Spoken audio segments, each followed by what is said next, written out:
Hey there, and if you're watching this the day of the release of this video, Happy New Year. Today we're taking a look at this book, The Complete Book of Harmonic Extensions for Guitar by Bret Willmott. This book is a sequel to this book, Mel-based Complete Book of Harmony, Theory and Voicing, which is, I have covered this book in a previous video.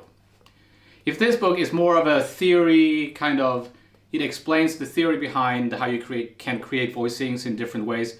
This is more of a method book where there's a bunch of examples, chord progressions and tunes, how you can apply these concepts. Written as a sequel to Complete Book of Harmony and Theory and Voicing, this comprehensive source of book of harmonic styles and colors offers a wide variety of chord types and progressions, provides in-depth exploration of guitar chord voicings. Written in notation and tab, includes access to online audio. So this is, as always, when I cover a book like this, it's not meant to replace or be a shortcut in any way.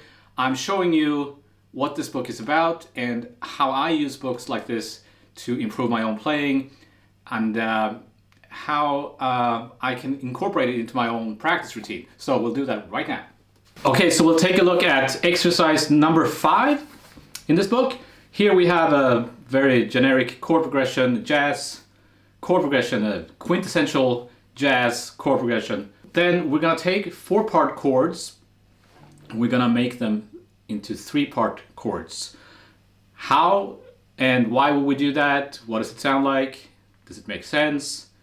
And yeah, let's find out. So what I would do is I would make a little backing track with the chord progression, maybe just bass notes and just guide tones, not too much, because then it's gonna clash with the chords, right? So I'll take my loop pedal and just make a little backing tracks with the progression.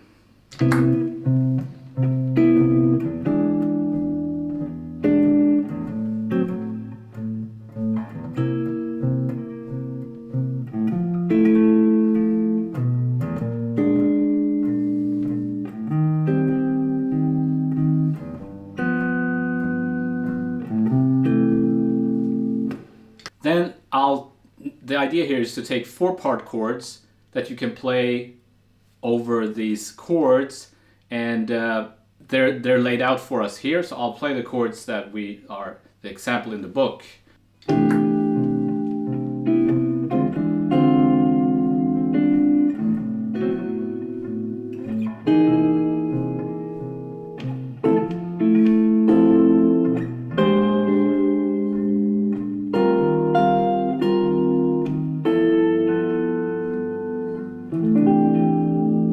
One more time.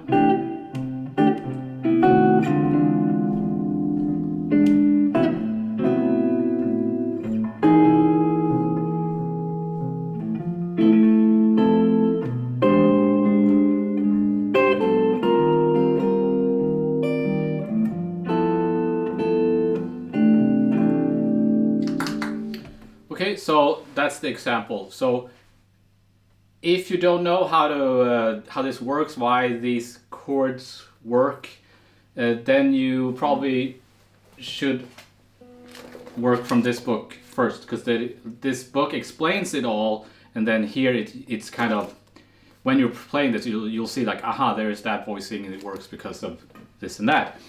So for example, you can play a C major 7, flat 5 over A, and you create as A minor 6, 9 sound, right? It's kind of a required knowledge to use this book. If you don't understand that at all, then this book is maybe not for you.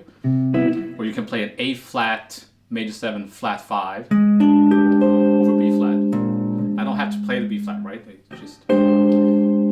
So this is probably how I would play, and the book also doesn't tell you like what rhythms to use or how to embellish the chords. It just gives you the voicings, basically.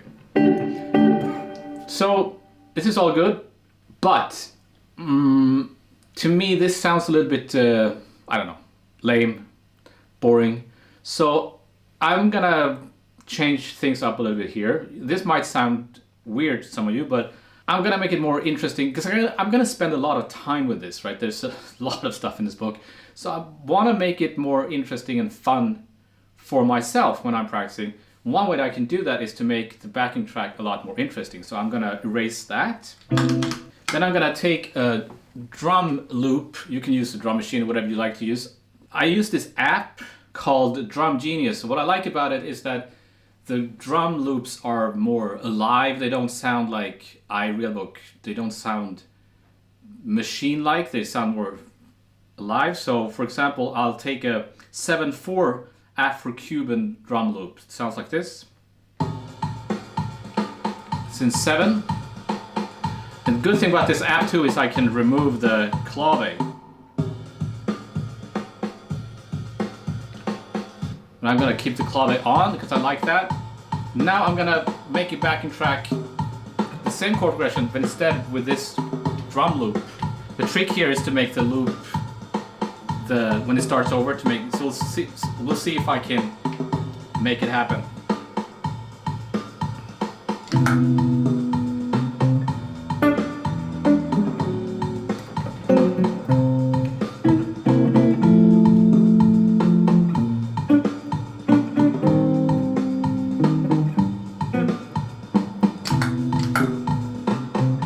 I think that works.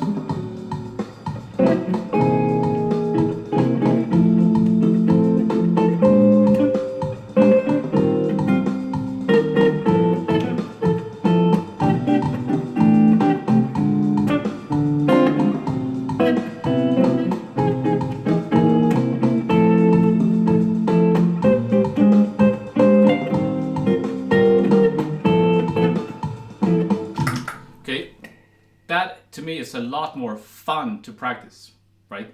Because it's more exciting. If you have a hard time playing in 7, you should pick an easier loop, right? But for me, this is more fun. Okay, so here's the concept. You have a 4-part chord, so that would be like a choir, right? You have the soprano, alto, tenor, and bass.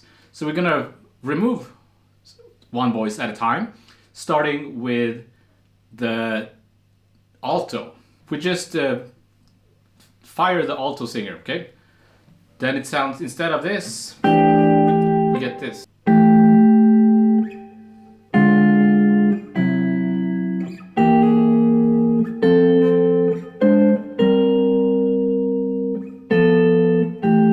So you might say, well, that wasn't a big difference. Well, exactly, that's the point.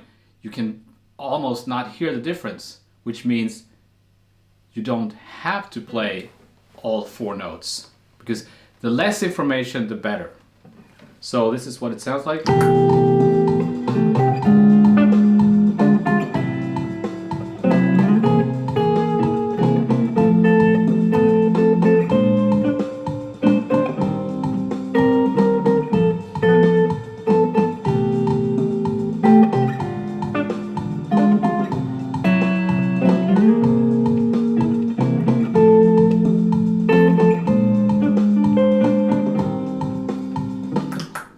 Okay, so why are we doing this? Well, we're just trying to see what it sounds like.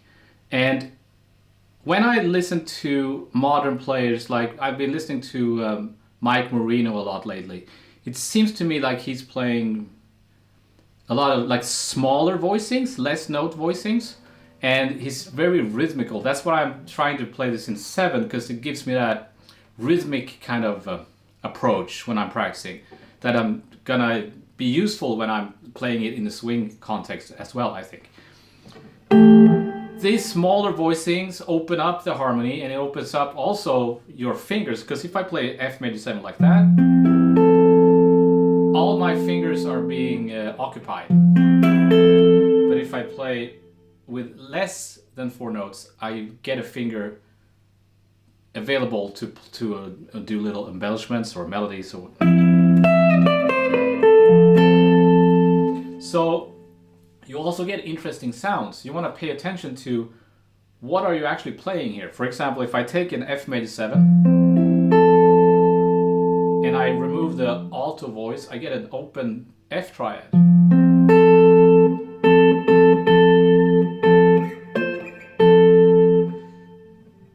So you should know your inversions of that, right? But if I take the first chord, this, which is a stack of fourths, and remove the top voice, that means that this is also some kind of open or spread out triad. So if I take the bottom note and play it an octave higher, I get this. Do you know your inversions of this shape?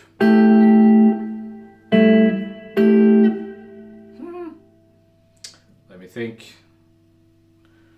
There it is. If you worked on the Mick Goodrick and Tim Miller book, generic compression, modality compression, or whatever it's called, then you'll know these little shapes. So I don't know what to call this, but it's a thing you can play over C, for example.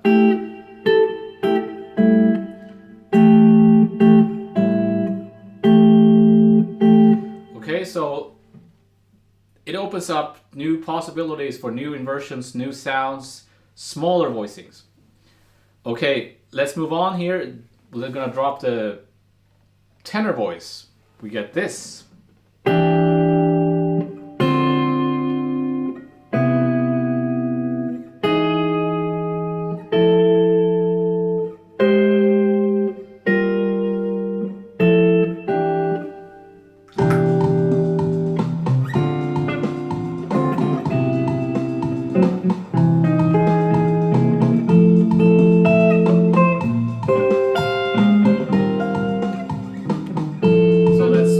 Solo.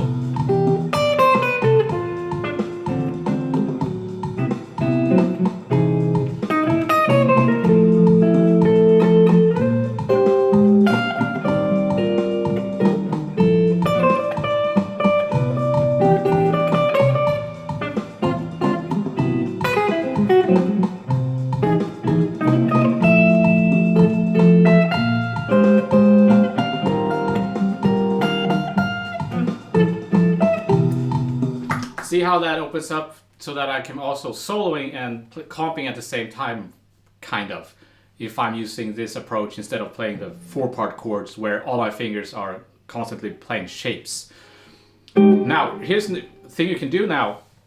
You take these two concepts, or what we just did, and alternate between them. So start with this, and then the other one.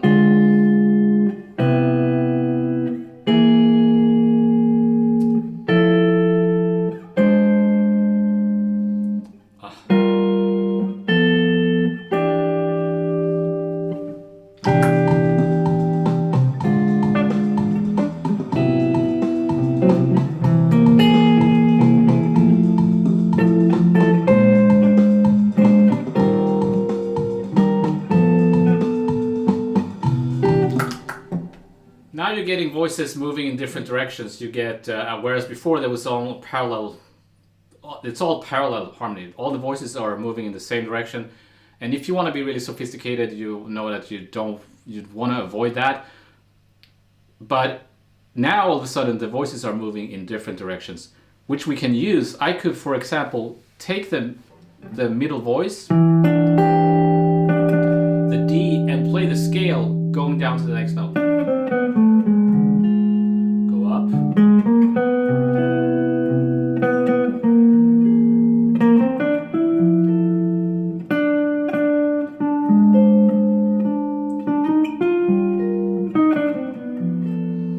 As a way of really sophisticated comping, right?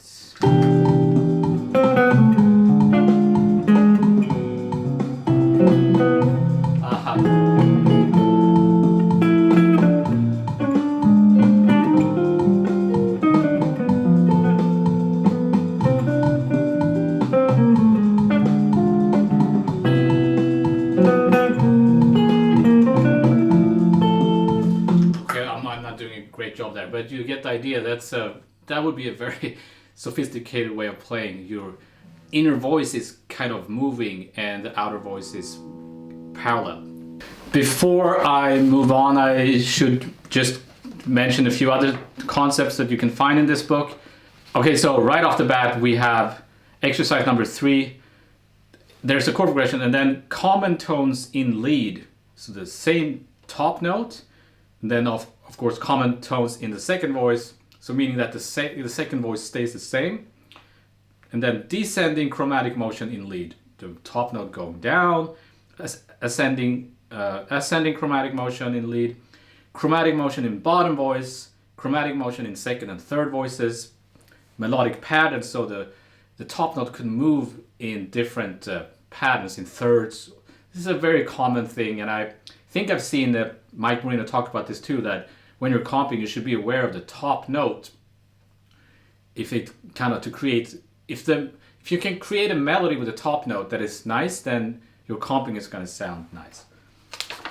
So that was just constant structures, upper structures, approach voicings, really interesting.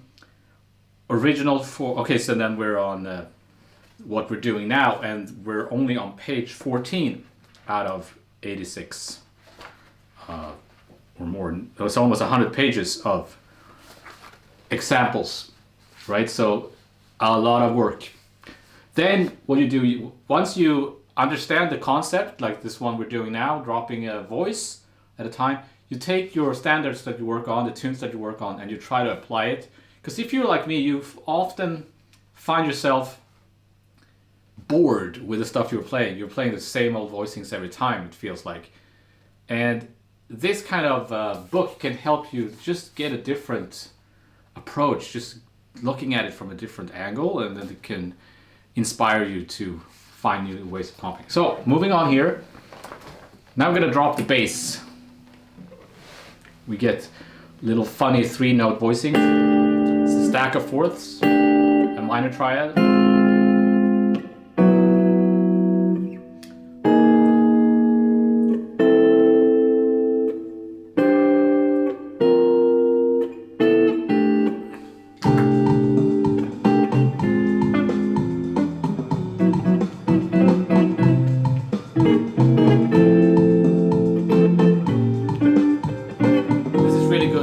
Adding melodies.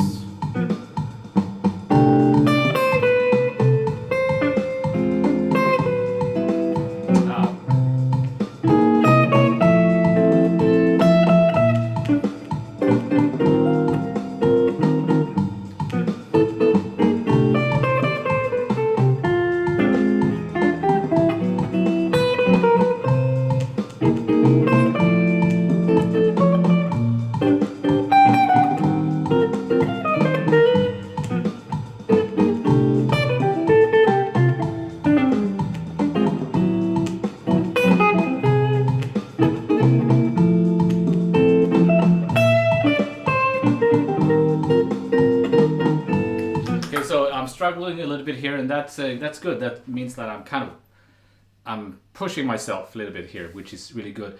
So these voicings are really great because the most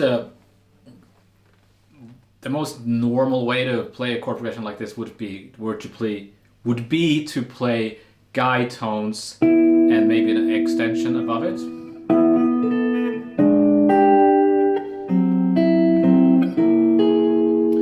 Here we're leaving out some guide tones and creating chords like in this first voicing there's no third, and you might think, well, that's not gonna work, but I think I've just proved the point that this is a perfectly fine way of comping. So this is a more modern sound, right? Like, whereas the more traditional way to play would be to always play the third and the seventh. You should know how to do that, but again, if you're finding just a new way of doing this could be one way. And the next and last example is to drop the soprano. So I really like this. Now we're getting a stack of fourth down here.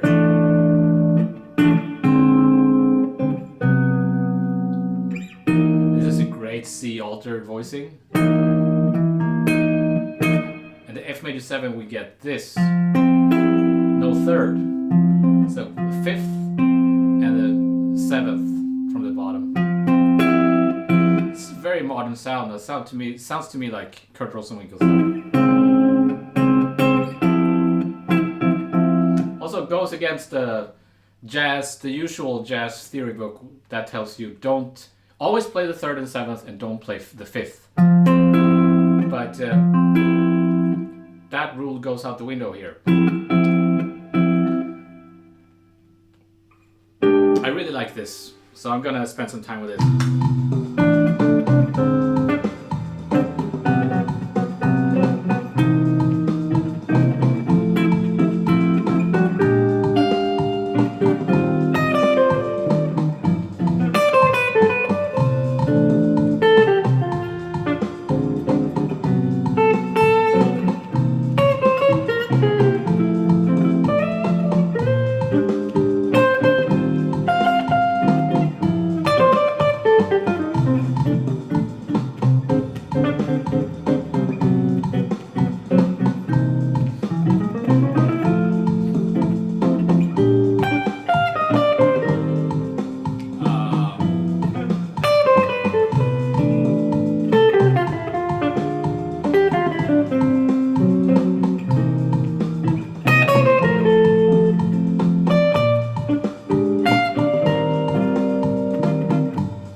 To me, this sounds like all of a sudden I sound like Ed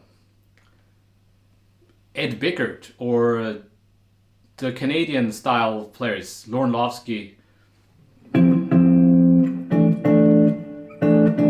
not saying that this is what they're doing, but it.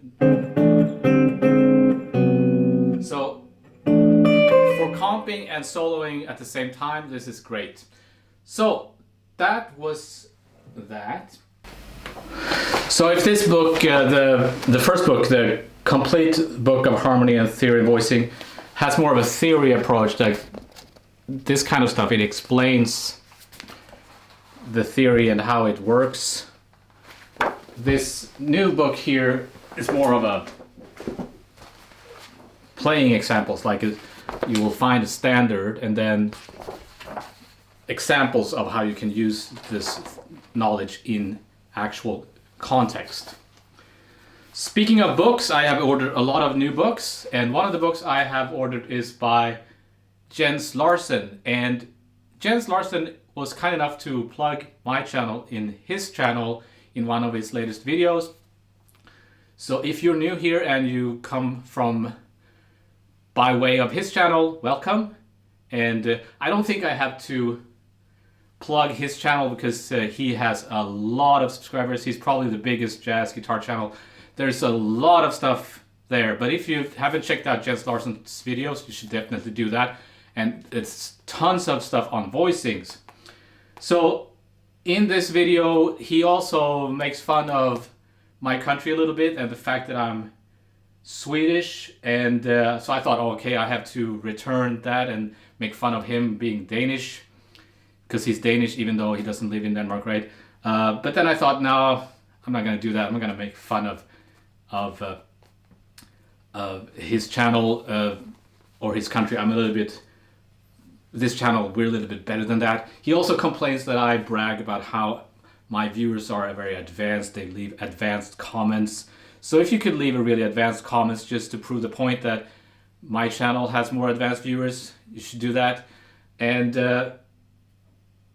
just one thing, I ordered his book, by the way, so I'm looking forward to, he has 2 books, I think, but I ordered one of them.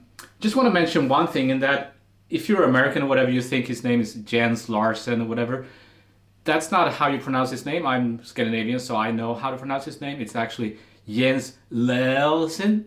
And if you find that difficult, I recommend that you go down to the local liquor store and get one of these. You drink a lot of that, and you will find it easier to pronounce his name correctly. And this is the correct pronunciation of this is Geldesk. That's how you pronounce that. Okay. So with all that, I hope you enjoy that, and I shall see you next time.